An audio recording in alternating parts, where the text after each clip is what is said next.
మన రక్షకుడైనటి యేసయ్య నామమున ఈ యొక్క హోప్ టీవీ ఛానల్ వీక్షిస్తున్న ప్రేక్షకులందరికీ ప్రభు నామమున హృదయపూర్వకమైన వందనాలు చెల్లిస్తున్నామండి.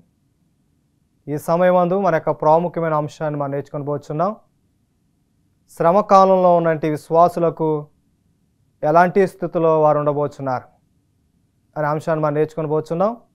ముందుగా దేవుని యొక్క సహాయాన్ని మనం వేడుకుందాం.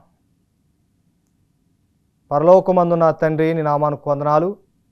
నీ వాక్యమును బోధించుండగా నీ పరిశుద్ధాత్మ మాకు తోడుగా ఉంచి వింటున్న ప్రతి ఒక్కరి జీవితంలో ఇదెంతో మేలుకరంగా ఉండటం ఒక సహాయం చేయమని యేసయ్య పేరట వేడుకుంటున్నామా పరమ తండ్రి, ఆమేన్.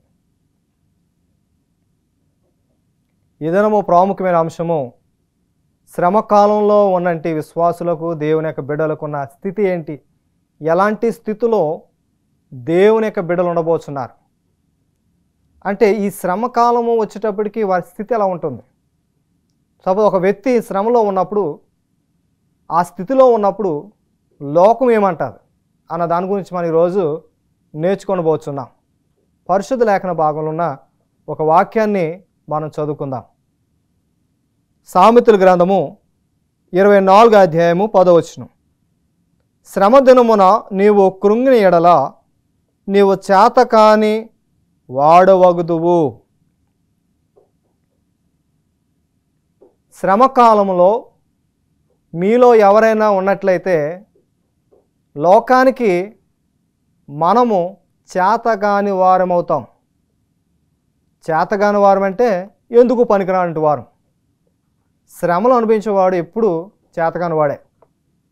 శ్రమలు అనుభవించిన వాడు లోకానికి లోకువ. శ్రమల యొక్క అనుభవాల్లో నడిచిన ప్రతి వ్యక్తి లోకానికి లోకుగా కనపడతాడు, లోకుగా చూస్తారు.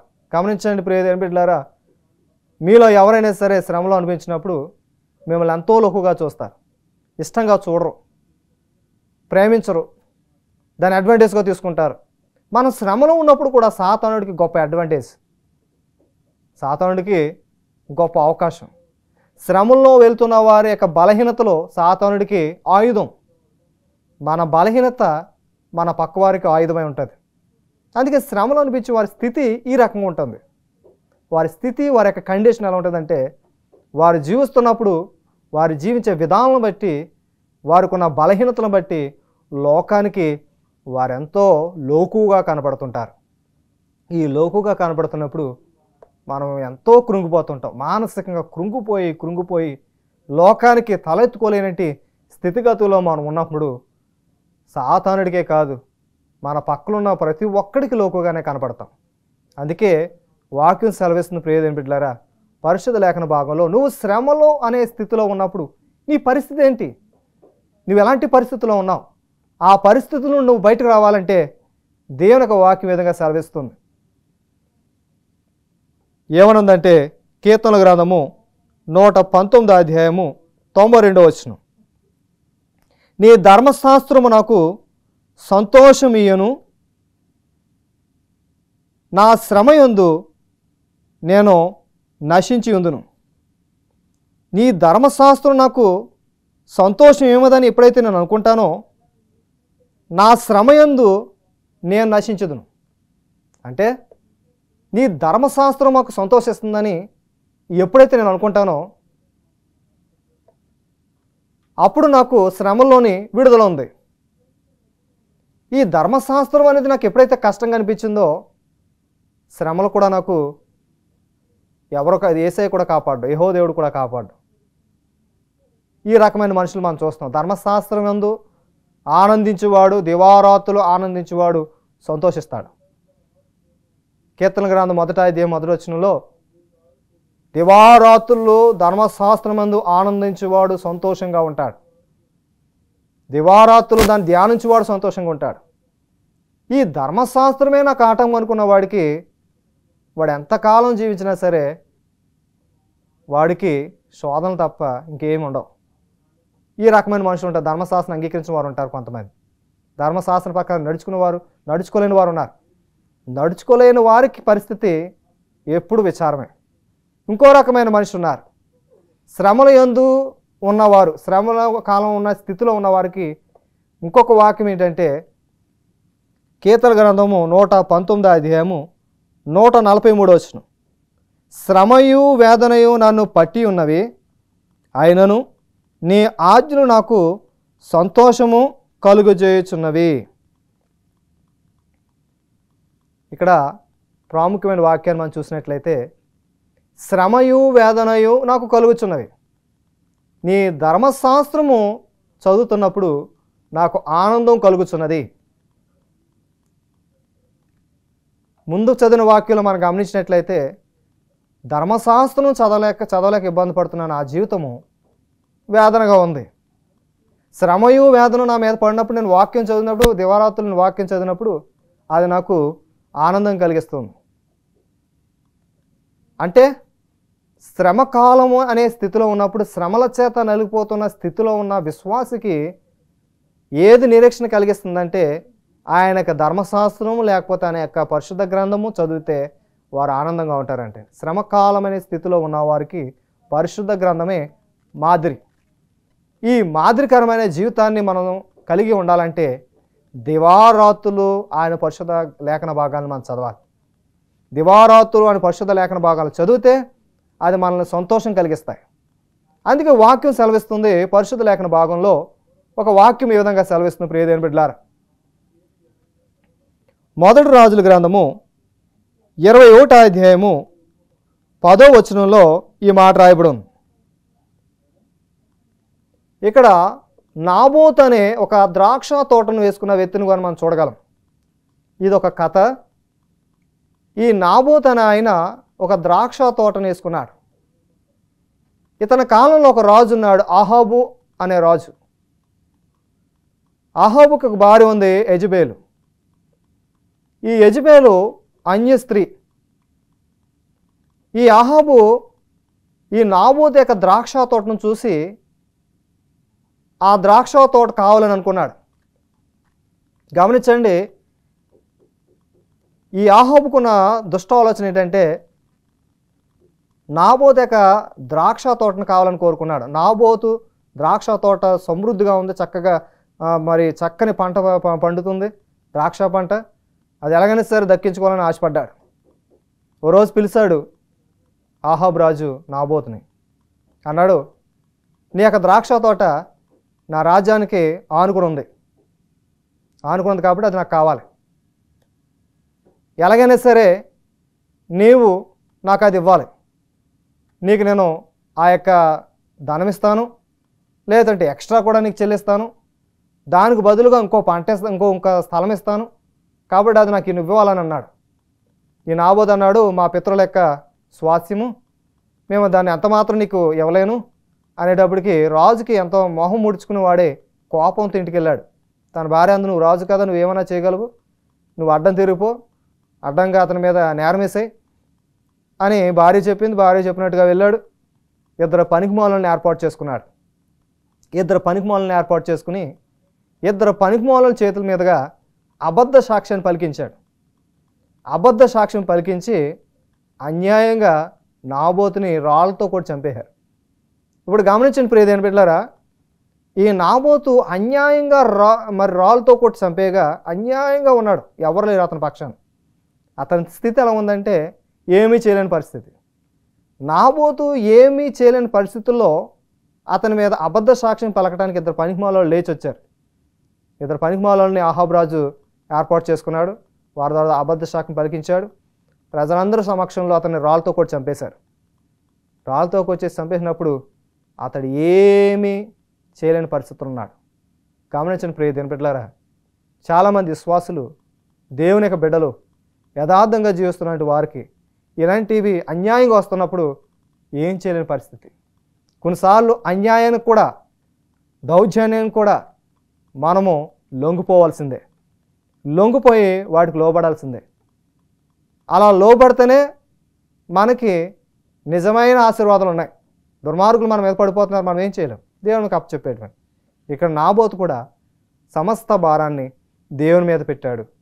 నేను అనుకుంటాను, నీతి కోసం, యథార్థ కోసం ఎన్నో శ్రమలు అనిపించిన వాడు బహుగా దీవించబడతాడని వాక్యం సెలవిస్తుంది. అందుకే కీర్తన గ్రంథంలో ఒక వాక్యం రాయబడి ఉంది. కీర్తన గ్రంథము 144 అధ్యాయము 14-15 వచనంలో, మా యొక్క శ్రమలు మేము మోయగలుచున్నాం, ఇట్టి స్థితి గల వారు ధన్యులు, యెహోవా తమకు దేవుడు గల జనులు ధన్యులు. వాక్యం సెలవిస్తుంది ప్రియమైన బిడ్డలారా, మేము శ్రమల యందు ఉన్నప్పుడు దేవుడే మాకు వెలుగై ఉన్నాడు. అంతేకాకుండా మా శ్రమల్లో మాకు దేవుడే ఉన్నాడు అని అంటున్నారు. గమనించండి ప్రియమైన బిడ్డలారా, శ్రమలో మనం ఉంటున్నప్పుడు, శ్రమల యొక్క అడుగుజాడలో మనం నడుస్తున్నప్పుడు, శ్రమల యొక్క స్థితిలో, ఏం చేయలేని స్థితిలో మనం ఉంటే మనకి దేవుడై ఉన్నాడు. ఎవరండి? మన పరలోకమందున్న తండ్రి. పరలోకమందున్న తండ్రి మనకు దేవుడే ఉన్నాడు. ఆయన మనల్ని నడిపిస్తాడు. మనల్ని వెర్రివారుగా చూస్తారు. కొన్నిసార్లు శ్రమలన్నీ మన మీదకి వచ్చేస్తాయి. భరించలేని శ్రమలు, జీర్ణించుకోలేని శ్రమలు, తట్టుకోలేని శ్రమల్లో మనం కృంగిపోతున్నప్పుడు ఎవరు సహాయం చేయరు, ఇంకా హేళన చేస్తూ ఉంటారు, ఇంకా శోధనలో మనం పడేస్తుంటారు, ఇంకా మనల్ని ఆటంకం కలిగించాలని చూస్తుంటారు. కొన్నిసార్లు మన యొక్క బలహీనత, లేకపోతే మనకి శ్రమలనే కష్టాల్లో మనం ఉన్నప్పుడు అది కొంతమందికి ఆయుధంగా మారుతుంటుంది. నలిగిపోతున్నప్పుడు కొంతమందికి మనల్ని ఇంకా హేళన చేస్తారు. మన యొక్క కష్టము ఒకరికి ఆయుధంగా మారుతుంటుంది. దాన్ని ఏదో రకంగా వారు వాడుకుంటారు, మనల్ని ఇంకా ఇబ్బంది కలిగిస్తుంటారు. అందుకే శ్రమలో ఉన్నప్పుడు మాకు దేవుడే మాకు దిక్కు అని అంటున్నారు దావీదు. కనుక ప్రియదేవుని బిడ్డలారా, మనం కూడా అట్రీతిగా దేవుని యందు ఆశ్రయించి మనం జీవించాలి. ఆసక్తితో దేవుని మీద ఆధారపడి మనం జీవించాలి. అందుకే వాక్యం సెలవిస్తుంది. పరిశుద్ధ లేఖన వాక్యాన్ని మనం చూద్దాం. సంఖ్యాకాండము 36 అధ్యాయము 7వ వచనంలో, పితరుల స్వాస్యము పోగొట్టుకునివ్వటానికి ఆయన ఇష్టపడలేదు. సంఖ్యాకాండం 36 అధ్యాయం 7వ వచనంలో ఒక వాగ్దానం చేయబడింది. పితరుల యొక్క స్వాస్యాన్ని పోగొట్టుకోవడానికి నాబోతు ఎంతమాత్రం ఇష్టపడలేదు. అంటే ఆ ధర్మశాస్త్రానికి అతను లోబడ్డాడు. ఆ ధర్మశాస్త్రం అందు అతడు విశ్వసించాడు. కాబట్టి దాని నుండి తొలగిపోకుండా ఉండాలని నిర్ణయం తీసుకున్నాడు. మరి మనం ఎలా ఉన్నాం? మన దగ్గర ధర్మశాస్త్రం ఉంది, మన దగ్గర పరిశుద్ధ గ్రంథం ఉంది, మన దగ్గర సత్యం ఉంది. ఇవన్నీ ఉండగా మనం ఏం చేస్తున్నాం? వాటిని పక్కన పెట్టేస్తున్నాం. అందుకే అపోస్తలుడైన పౌలు గారు ఈ విధంగా అంటున్నారు. అపోస్తలుల కార్యాలు 7వ అధ్యాయంలో 51-54 వచనాల్లో మనం చూసినట్లయితే, ఈ యొక్క వాక్య భాగంలో మనం గమనించినప్పుడు మరి స్టెఫెన్ రాళ్ళతో కొట్టారు. రాళ్ళతో కొట్టినప్పుడు ఏమి చేయలేని స్థితి, శ్రమలన్నీ భారంతో తగిలాయి, రాళ్ళు వచ్చి తగిలాయి. ఇవన్నీ అతను తగిలినప్పుడు ఏం చేయలేని స్థితి. వెంటనే ఈ స్టెఫెను ఆ రాళ్ళకు కూడా లొంగిపోయాడు. ఎందుకంటే అతను చెప్పింది ఏ లేదు. అబ్రహాం కాడి నుంచి అన్ని కథనంతో చెప్పుకొస్తున్నాడు, చరిత్ర అంతా చెప్పుకొచ్చాడు. అబ్రహాం కాడి నుంచి అబ్రహాం ఎలా జీవించాడు, మోషే ఎలా జీవించాడు, ఆ తర్వాత వచ్చిన మరి యోసేపు ఎలా జీవించాడు, వీళ్ళందరూ యథార్థంగా జీవించారు. మీరు కూడా ఈ రకంగా జీవించాలి, ధర్మశాస్త్రానికి లోబడాలి, దేవుని యొక్క వాక్యానికి లోబడాలి, దేవుని అడుగుజాలు నడవాలని ఇవన్నీ చెప్పుకొచ్చినందుకు అందరూ అతని మీద రాళ్ళు ఇసిరారు. అక్కడే అదే ప్రాంతంలో అపోస్తలుడైన పౌలు గారు కూడా ఉన్నారు. ఆయన కూడా చూశారు కల్లారా అతను రాళ్ళతో కొట్టడం. ఎవరు సహాయం చేయలేదు. అన్నీ అతని మీదకి దాడి చేసినప్పటికీ అతడు దేవుని యందు విశ్వసించాడు. యేసయ్య యందు విశ్వసించి ఆ శ్రమను కూడా, ఆ స్థితిలో ఉన్నప్పుడు కూడా అతడు దేవుని వైపు కనులెత్తి దేవుణ్ణి మహింపరిచినట్లుగా మనం చూస్తున్నాం. ఈ దినాల్లో మనం చూస్తున్న క్రైస్తవ విశ్వాసం కూడా అదే రీతిగా ఉండాలని ఈ పరిశుద్ధ లేఖన భాగాలు మనకు తెలియపరుస్తున్నాయి. స్టెఫెన్ ఏ విధంగా అయితే రాళ్ళతో కొట్టినప్పటికీ దేవుని మహింపరిచాడు, మనం కూడా ఏమి చేయలేని ఈ శ్రమకాలంలో మనం జీవిస్తున్నప్పుడు, కష్టాల్లో మనం ఉన్నప్పుడు మనం కూడా దేవుని మహింపరచాలి. దేవుణ్ణి మనం మహింపరిచేవారుగా ఉండటానికి మనం ప్రయత్నించేది. దేవుణ్ణి మహింపరిచేవాడు యేసయ్య ఎప్పుడు వారి మార్గంలో నడవాలని ఆశపడేవారు పైన దేవుని యొక్క పరిశుద్ధాత్మ ఎప్పుడు ఉంటుంది. దేవుని యొక్క పరిశుద్ధాత్మ వారిని అంతం వరకు నడిపిస్తాం. పరిశుద్ధాత్మ చేత నడిపించబడిన వారు దైవ ఆశీర్వాదాలు పొందుకుంటారు. పరిశుద్ధ లేఖన భాగం విధంగా సెలవిస్తుంది ప్రియ దేవుని బిడ్డలారా. మరొక వాక్యాన్ని మనం చదువుకుని మరింత విషయాలు మనం నేర్చుకుందాం. ఇక్కడ ఒక వాక్యం రాయబడి ఉన్నది పరిశుద్ధ లేఖన భాగంలో దానియేలు గ్రంథం 3వ అధ్యాయంలో. ఒక శ్రమ పరిస్థితిని ఎదుర్కొనంటే షడ్రక్ మేషక్ అబేద్నెగోలు వారి జీవితంలో ఆ ప్రతిమకు వారు నమస్కారం చేయలేదు. ఆ ప్రతిమకు ఏమాత్రం వారు నమస్కారం చేయక సృష్టికర్త దేవుని వైపే వారు తిరిగారు. సృష్టికర్తని యేసయ్య వైపు వారు తిరిగారు. లోక రక్షకుడైన యేసయ్య వైపు, యెహోవా దేవుని వైపే తిరిగారు. యేసయ్య మార్గంలో నడవటానికి ఇష్టపడ్డారు. వారు ఆ యొక్క బబులోను దేశంలో వారు ఉన్నప్పుడు ఒక దూరా అనే ఒక ప్రతిమకు వారు నమస్కారం చేయమన్నారు. అది ఎంతో 90 అడుగుల ఎత్తు, ఎంతో ఎత్తైన ప్రతిమ. ప్రతి ఒక్కరూ దానికి సాష్టాంగపడి నమస్కారం చేస్తున్నారు. అయితే దానియేలు వారి యొక్క 3 స్నేహితులు మాత్రం దానికి మొక్కలేదు. వారు దానికి స్తుతించలేదు, దానికి మోకరించి మరి దానికి సాష్టాంగపడి నమస్కారం చేయలేదు. చేయకుండా సృష్టికర్తని దేవుని వైపే తిరిగారు. అయితే అక్కడ మనం గమనించినట్లయితే ప్రతి ఒక్కరూ రాజుగారితో సహా ఆ ప్రాంతంలో ప్రతి ఒక్కరూ వీళ్ళ మీద పడిపోయారు. రాజు ఏంటంటే మరి నెబుకద్నెజరు కూడా వీరి మీద ఎంతో కక్ష సాధించాలని చూశాడు. తీసుకెళ్లారు, 3 స్నేహితులు తీసుకెళ్ళి ఎంతో వేడి అయినటి అగ్నిగుండంలో రెట్టింపు ఇంకా వేడిగా ఉండేలాగా ఏర్పాటు చేశాడు. అందరికీ ఏర్పాటు చేసి చెప్పాడు. 2 అంతలు 7 అంతలు పైగా వేడి కలిగినట్టు ఆ యొక్క అగ్నిగుండంలో ఈ 3 యొక్క షడ్రక్ మేషక్ అబేద్నెగోలు దాంట్లో పడదోయబడగా అందులో త్రోసివేశారు. అయినప్పటికీ వాళ్ళు అందులో ఉన్నప్పటికీ దేవుడు వారిని కాపాడాడు. వారు అలాంటి శ్రమలు కూడా వారు ఆ స్థితిలో ఉన్నప్పుడు వారు తప్పించుకునే మార్గం లేకపోయినా ఆ అగ్నిగుండంలో వారు పలికిన మాట ఏంటంటే, పరలోకమందున్న దేవుడు మమ్మల్ని రక్షించకపోయినను మేము దేవుణ్ణి ఏమాత్రం విడిచిపెట్టాం.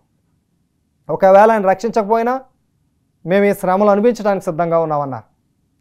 ఎంత సమర్పణ జీవితం ప్రియ దేవుని బిడ్డలారా. కష్ట పరిస్థితిలో, శ్రమ పరిస్థితిలో, కష్టాల్లోనూ శ్రమల్లోనూ వారు ఉన్నప్పటికీ వారు అన్నారు, మా దేవుడు మమ్మల్ని రక్షిస్తాడు. ఒకవేళ ఆయన రక్షించకపోయినను మేము మాత్రం ఈ నరకవేతనలో అనిపించడానికి మేము సిద్ధం, ఈ యొక్క అగ్నికి చేత కాల్చబడటానికైనా మేము సిద్ధమే అని ఎంతో విశ్వాసంతో వారు తీర్మానం చేసుకున్నారు. వారి యొక్క తీర్మానం యొక్క జీవితాన్ని బట్టి దేవుడు వారిని రక్షించినట్లుగా మనం చూస్తున్నాం. వారికి ఏ విధమైన సహాయం దొరకలేదు, కానీ దేవుడు మాత్రం ఆ శ్రమలో ఉన్న స్థితిలో నుండి దేవుడు వారిని రక్షించాడు. దేవుని బిడ్డల దేవుడు కూడా మనల్ని అట్రీతిగా రక్షించడానికి ఆయన సిద్ధంగా ఉన్నాడు. దేవుడు కూడా పరలోకమందునంటే యేసయ్య, పరలోకమందున యేసయ్య కూడా మనల్ని కూడా అట్రీతిగా రక్షించడానికి ఆయన సిద్ధంగా ఉన్నాడు. షడ్రక్ మేషక్ అబేద్నెగోలు వారి శ్రమలనే స్థితిలో ఉన్నప్పుడు వారి పరిస్థితి ఎలా ఉంది, ఎవ్వరూ సహాయం చేయలేదు. కానీ యేసయ్య, యెహోవా దేవుడు వారి మధ్యకు వచ్చి వారిని రక్షించినట్లుగా మనం చూస్తున్నాం. పరిశుద్ధ లేఖన భాగంలో మరొక వాక్యం విధంగా సెలవిస్తుంది. విలాప వాక్యములు 1వ అధ్యాయము 7వ వచనం విధంగా ఉంది. యెరూషలేము పూర్వకాలము తగిన కాలము కలిగిన శ్రేయస్సునంతటిని జ్ఞాపకం చేసుకున్నది. దానికి కలిగిన శ్రమానుభవం కాలమునందు సంచార దినముల యందు సహాయం చేయవారు ఎవరునూ లేక జనులు అల్లాడిపోయారు. దాని యొక్క జనము శత్రువు చేతిలో పడినప్పుడు విరోధులు దాన్ని విశ్రాంతి దినముల మట్టుకు రాని హాస్యము చేసిరి. ఇక్కడ వాక్యంలో మనం చూసినట్లయితే విలాప వాక్యం 1వ అధ్యాయం 7వ వచనంలో ఒక వాక్యం రాయబడి ఉందండి. ఆ వాక్యం ఏంటంటే, శ్రమలో ఉన్నంటి యెరూషలేము పట్టణంలో ఉన్నవారు పూర్వదినాలు వారు జ్ఞాపకం చేసుకోవాలి. ఆ పూర్వదినాలు ఎలా ఉన్నాయంటే అనేకమైన శ్రమలు వారు ఎదుర్కొన్నారు. వారు శ్రమల్లో ఉన్నప్పుడు సహాయం చేసే నాదుడు లేరు. వారు ఎంతో విలపించారు, ఎంతో కన్నీరు కార్చారు. సహాయం చేసే మనుష్యుడు ఒక్కడునూ లేడు. ఇది మీరు జ్ఞాపకం చేసుకోండి ఒకసారి. ఎవరు మిమ్మల్ని కాపాడారు, ఎవరు కాపాడగలరు? మీరు శ్రమ అనే స్థితిలో ఉన్నప్పుడు మిమ్మల్ని కాపాడేవారు ఎవరు అని ఈ యొక్క విలాప వాక్యాలు 1వ అధ్యాయం 7వ వచనంలో వ్రాయబడి ఉంది. యెరూషలేము పట్టణ నివాసులకు ఈ మాటను జ్ఞాపకం చేస్తున్నాడు యెహోవా దేవుడు. మిమ్మల్ని ఎవరు కాపాడారు? శ్రమలో ఉన్నప్పుడు, శ్రమ అనే స్థితిలో మీరు నలిగిపోతున్నప్పుడు, శ్రమ అనే స్థితిలో కండిషన్లో మీరున్నప్పుడు మిమ్మల్ని కాపాడింది ఎవరు? మనుషులు ఎవరైనా కాపాడారా? ఒక్కసారి జ్ఞాపకం చేసుకోండి. ఇదే మాట మన అందరికీ దేవుడు, యెహోవా దేవుడు సెలవిస్తున్నారు. ఏమని సెలవిస్తున్నారంటే, మీరు శ్రమలో ఉన్నప్పుడు మిమ్మల్ని కాపాడేవారు ఎవరు? మీరు కష్టాల్లో ఉన్నప్పుడు మిమ్మల్ని కాపాడేవారు ఎవరు? ఆయన తప్ప ఇంకెవరు మనల్ని కాపాడలేరు. ప్రియా దేవుని బిడ్డలారా, మరి మనల్ని కాపాడేవాడు, మనం రక్షించేవాడు మన యేసయ్య. ఆ యేసయ్య మన పక్షాన ఉన్నారు. ఆయన మన పక్షాన ఉండగా మనం ఏటి విషయంలోనూ, ఎలాంటి విషయంలోనూ కూడా మనం అధైర్యపడ అవసరం లేదు. మనం ధైర్యం కలిగి జీవించగలం. ధైర్యం కలిగి మనం ఆయన యందు విశ్వసించగలము. యేసయ్యే మనకు మార్గదర్శి, మార్గం చూపించేవాడు ఆయనే. ఏ వైపు మనకు సహాయం దొరకదు, ఆ వైపున సహాయం రాదు. ఎటు తిరిగినా సహాయం రాలేని పరిస్థితుల్లో మనం ఎవరు తట్టు తిరగాలంటే యెహోవా తట్టు మనం తిరగాలి. పరిశుద్ధ లేఖన భాగంలో కీర్తన గ్రంథాన్ని మనం చదువుకుందాం. కీర్తన గ్రంథము 119 అధ్యాయము ఈ మాట రాయబడింది. కీర్తన గ్రంథము 119 అధ్యాయము 143 వచనం. శ్రమయు వేదనయు నన్ను పట్టి ఉన్నది, అయినను నీ ఆజ్ఞలు నాకు సంతోషము కలుగజేయుచున్నవి. శ్రమయు వేదనయు నాకు కలుగుచున్నవి, నీ ఆజ్ఞలను బట్టి నేను సంతోషించుచున్నాను.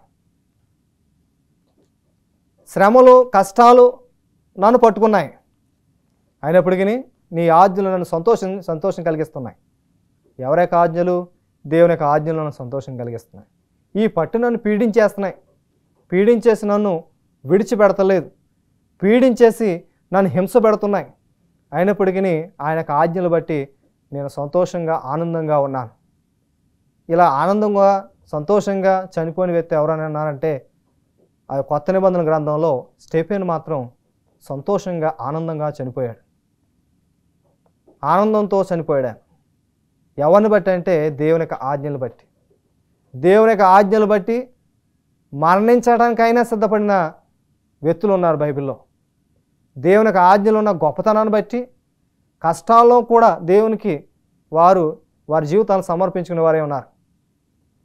నిజ జీవితంలో మనం కూడా కష్టాల్లో కూడా దేవుని మీద ఆధారపడి జీవిస్తే ఆ దేవుడు మనల్ని అంతం వరకు నడిపించడానికి ఆయన సిద్ధంగా ఉన్నారు. పరిశుద్ధ లేఖన భాగంలో ఒక వాక్యం విధంగా సెలవిస్తుంది ప్రియదేని బిడ్డలారా.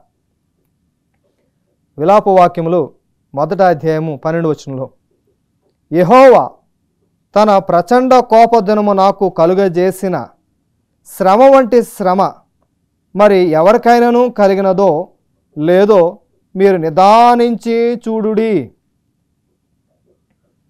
విలాప వాక్యాలు 1వ అధ్యాయము 28వ వచనంలో ఈ మాట రాయబడి ఉన్నది. ఏమని రాయబడి ఉందంటే, శ్రమయు కాలంలో మీరు నిదానించి తెలుసుకునుడి.